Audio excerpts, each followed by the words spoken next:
Alors, je vais vous lire ce que j'ai posté et publié il y a quelques jours qui concerne l'été des animaux, hein, la réalité de ce qu'est l'été pour les animaux.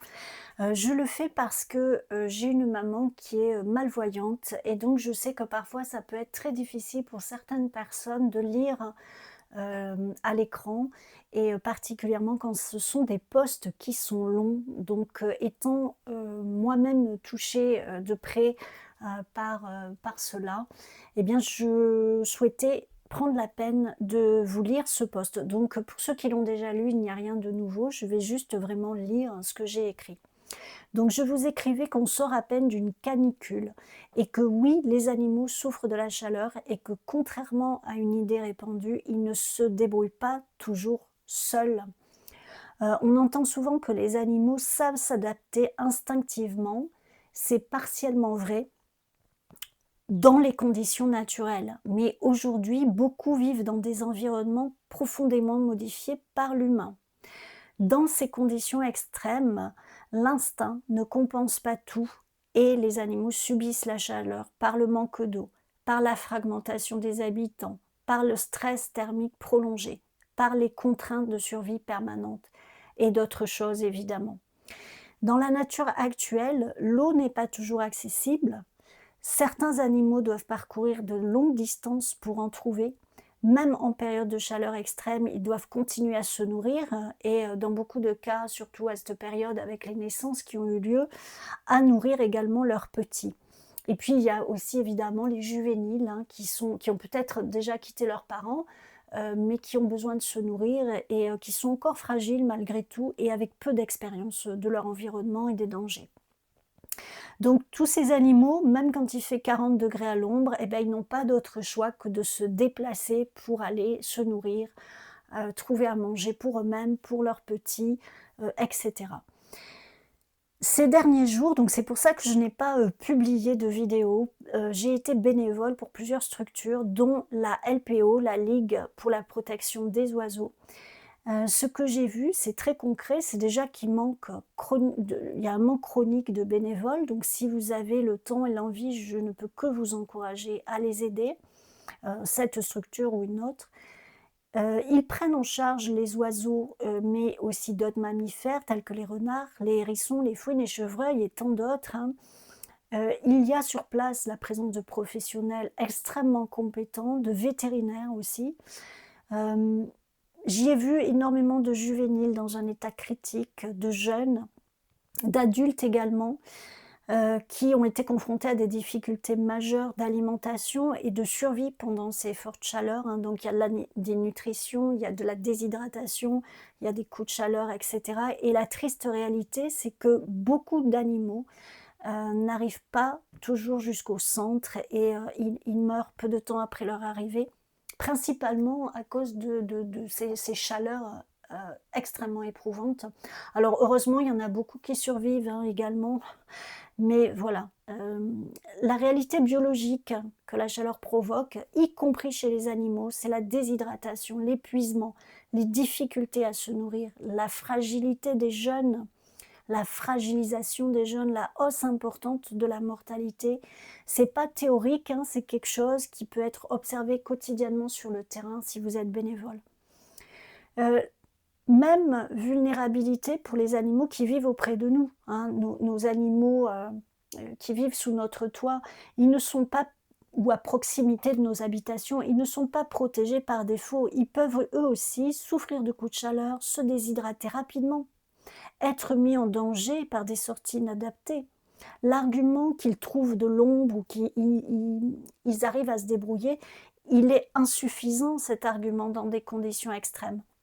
Vous n'iriez pas mettre un enfant, dans des conditions pareilles dehors. C'est parfaitement incohérent de considérer qu'un animal peut le faire sans risque. Heu J'attirais également dans ce post votre attention sur les insectes, hein, au-delà des insectes visibles et appréciés par les gens, tels que les abeilles, les papillons, les libellules, les coccinelles. Il y a aussi ce que les gens n'aiment pas, les araignées, les coléoptères, les éphémères, une immense diversité d'insectes qui sont moins connus, mais qui subissent tous les effets de la chaleur et des sécheresses. tous ces petits êtres, ils ont besoin de nous, de vous. De nous tous, hein. Ce qui peut être fait de manière concrète et sûre, parce que l'objectif c'est pas de faire n'importe quoi, mais d'agir, correctement. Donc évidemment, renseignez-vous auprès de vétérinaires. Recoupez les informations, c'est primordial, peu importe par qui c'est donné. Suivre les recommandations de structures spécialisées, comme je vous en parlais, la LPO, la Ligue pour la protection des oiseaux.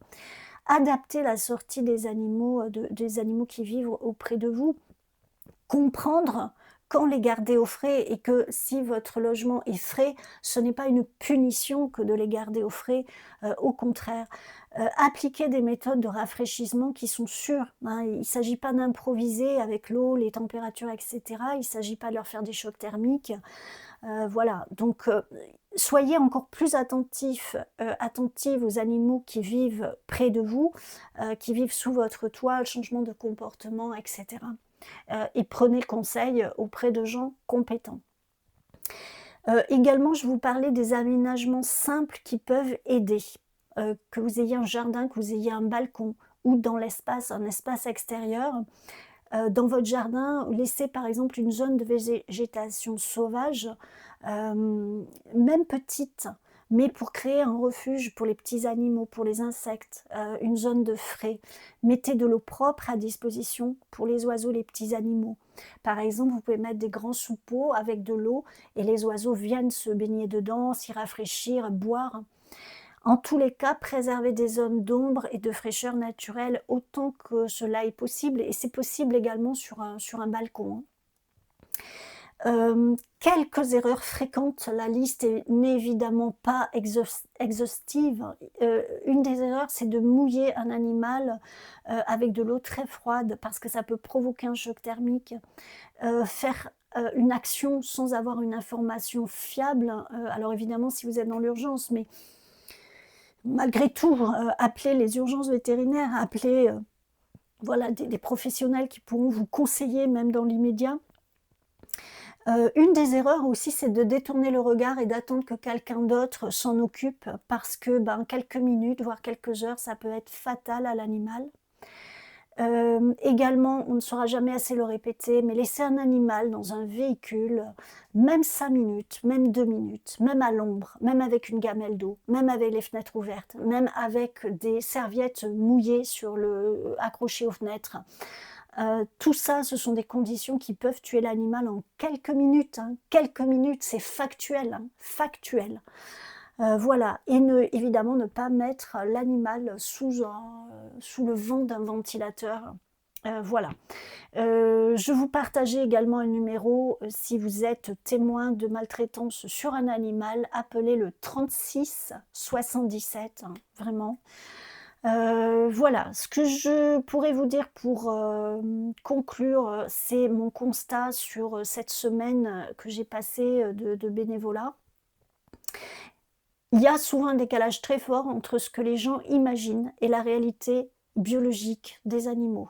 Beaucoup les perçoivent encore comme des êtres qui sont robustes, hein, par défaut, qui s'adaptent quoi qu'il arrive. Eh ben, c'est complètement faux. Voilà. La chaleur, c'est un facteur de souffrance et de mortalité majeur aussi pour les animaux, qu'ils soient sauvages ou qu'ils soient domestiqués. En tout cas, c'est ce que moi j'ai pu observer, voilà, et je peux confirmer ça, voilà, de faire mon témoignage factuel, sans aucune ambiguïté. Je terminerai en poussant un coup de cœur, n'abandonnez pas vos animaux.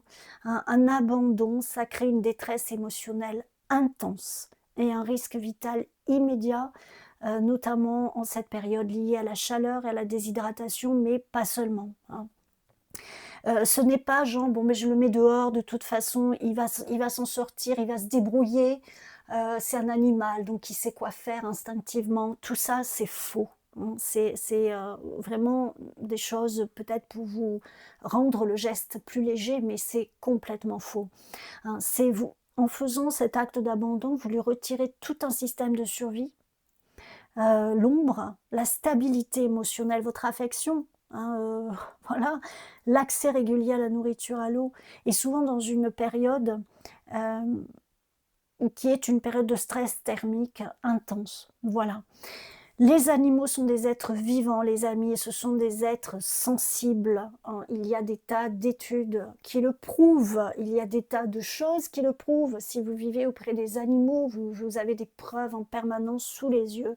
Les animaux sont des êtres vivants et des êtres sensibles. Merci de prendre soin d'eux.